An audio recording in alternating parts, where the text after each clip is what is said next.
Hi guys, welcome back to our Sunday instalment. Today we've got a question to answer from one of our viewers, and we also have our continuation of Charlotte's journey from her diagnosis originally in 2013 up until February of this year. Today's question comes from Beth Taberner, and Beth asks, what things did you decide to do to make Charlotte's time as happy as you could? What memories of these times stand out to you? Well, it's a very good question because it kind of falls under two very distinct parts. We had the part of Charlotte's post-diagnosis life where she was very well and actually you would have no idea that she was ill and she could still do all the things that she would. And then you had the really horrible last 3 to 4 months where she slowly, as we all know, lost her faculties. So I think during that period, during the latter period, it was very difficult to do anything really. Because Charlotte's disabilities were so hampering her abilities. So I think what we did prior to that was really what Charlotte would have loved to have done without the illnesses. I mean, we went shopping a lot, we went to Centre Parks, as the trip there was gifted to us by a charity. And that she did the high ropes. Yeah, she did the high ropes in Centre Parks and scared Dad a lot when she was in the trees doing the activities up there. She also did a lot of trips up to London. Yeah, we went to Louis Vuitton quite a bit, and we're still in contact with our friends up there. And the other thing which she loved doing was obviously all her TV appearances. Yes. And we had a lovely, one of our most memorable days was where we spent the day up at YouTube. Mm-hmm. That was a really fantastic day out, Yes, and it she was. thoroughly enjoyed it. And I think things like Race for Life she enjoyed doing, and so when I look back on her Race for Life, which actually is coming up very soon, the way that she conducted herself and talked on stage was quite amazing to, again, the timid girl that she was before. I believe that appearance is in one of the videos prior to this one. I can't remember which one it is, but it's definitely in one of them. I remember putting it in there. Yes, so that's yeah. There So you could have yes, there are bits and pieces on all her videos anyway. But yeah, I think that's how we... I think the other thing is that I've been saying to you and you've been feeling as low as I think you can get, is that one has to remember just what Charlotte was like prior to any kind of cancer diagnosis. She was so mentally unwell with her anxiety. She really couldn't do anything. So actually, I think a big part of making Charlotte's time happy was her and the way she came out of that shell. And she was happy just to be able to do the things she's always wanted to do, but couldn't do beforehand. So I think that's also a big part in the way she matured and enabled herself to do all these wonderful things. Yeah, she certainly crammed an awful lot into the 2.5 years that she had. So going back to her cancer journey, I'll pick up from where I left off last week, so I do have to read a few notes, I'm afraid, as I said, because there is so much going on. So going back to the 25th of July, we had to go up to King's, as I said last time, and she had to have her lumbar puncture. Not a particularly pleasant procedure. And apparently the normal pressure of the spinal fluid is 10.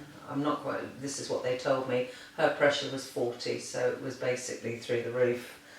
After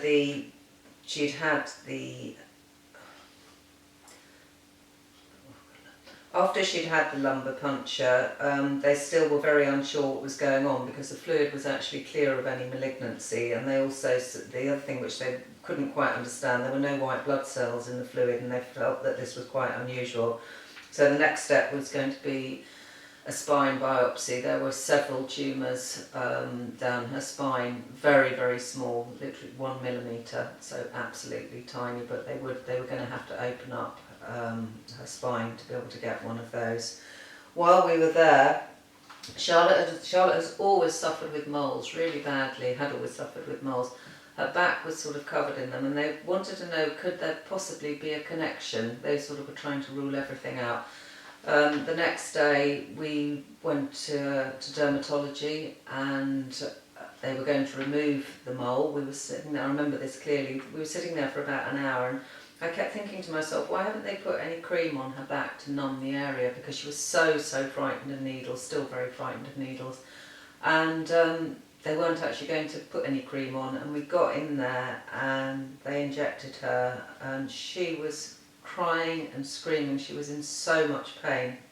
She was really, really uncomfortable, and the woman just kept saying, "You're doing really well," and Charlotte just tears rolling down her cheeks. Anyway, she did have that, and it turned out that in fact it was okay. It was benign.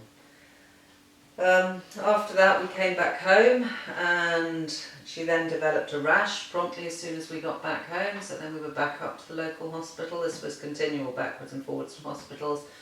They said that it was probably a reaction to the dexamethasone steroids that she was on.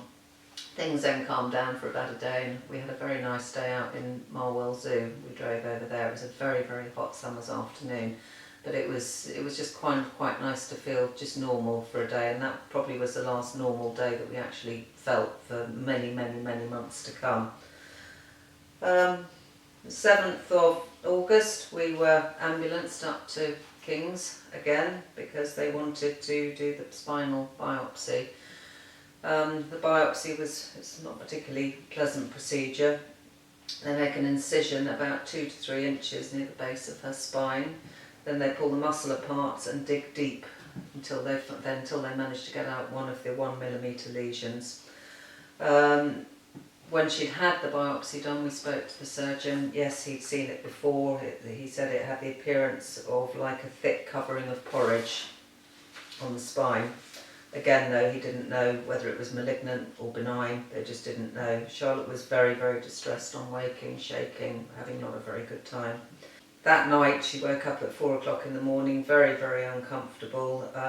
She was going to need to have a catheter fitted, which she was very reluctant, but she just couldn't basically pass urine. And there was a lovely nurse, I remember, who came in and said to Charlotte, I've had one of these before, it's not too bad, it's not really uncomfortable. And Charlotte agreed to have that done, and in fact she never looked back. I remember she used to say to me, "This is wonderful, I can just go to the toilet, I don't even know that I'm going." So that sorted itself out. By the Sunday that was removed, and this occasion was no different to any others on our journey, that she insisted on pushing herself. She managed to get out of bed. She was in a lot of pain. The nurses had to shower her, but she wanted to prove to her surgeon that she could get out of bed, and she was very much determined then, as she carried on to be. And then we came back to Brighton on the 12th of August, and she was desperate to get back. Well, of course we were apprehensive about the results. None of us understood anything about brain tumours. I certainly do now, but at that time we didn't. And then the following day, on the 14th, Charlotte woke up not feeling great, back to our local hospital again because she got an infection, and so we were on antibiotics. There I will leave it for this week. Next week it will be just coming up to the full diagnosis of exactly how we felt on that day. This will be the day that we were told that it was astrocytoma. So, Yes, thank you for watching, guys. I think another important note, just before you finish, that I was thinking about when you were reading that, it's brain cancer. I don't know if I'm not going to go out on a limb and say it's unique in this sense, but the thing with brain cancer is you can have a 1 millimetre spot and it might be benign, but the thing with brain cancer is it shouldn't be there. yes. So really, if it's benign, it's still not. Yes, it shouldn't be. No. I always remember speaking to our consultant and saying, well, but it's small, isn't it? He said it doesn't matter. He said it can be small, it can be big. Anything in the brain, any type of tumour shouldn't be there. So it's irrelevant. It's irrelevant the size, because often people think a large tumour is far more dangerous. Not necessarily. He said it depends what the cells are made up of, obviously. And I suppose where it is as well. And where it is. But it's inoperable. yeah, Charlotte's being on that brainstem there, it would have been far too dangerous. They would not have been able to operate on that.